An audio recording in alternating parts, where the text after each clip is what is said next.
النهارده ضيفتي اسماء من النماذج ما شاء الله الناجحه الجميله، نازله 55 كيلو تقريبا بالظبط.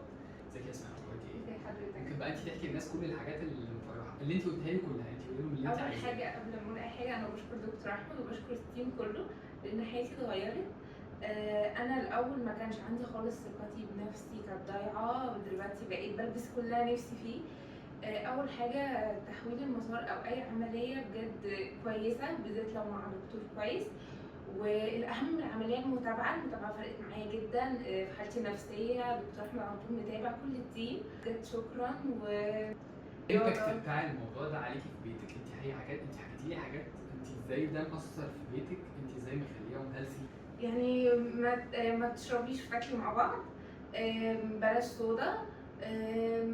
لما كان اي حد في البيت يجي ياكل ويشرب، يا جماعه محدش ياكل ويشرب، لا يبقى الاكل لوحده وبعدها بربع ساعه او نص ساعه تشربي انت على عارفه ان راحتك. حلو ان حياتك تبقى هيلثي او حياه صحيه، انك دايما لما انا دلوقتي عايش حياه هيلثي بنقلها للناس اللي حواليا، دايما دي نقطه كويسه، يعني انك تتعلم ده بيفرق كتير قوي. ده بيفرق كتير جدا، والرياضه برضو مهمه جدا.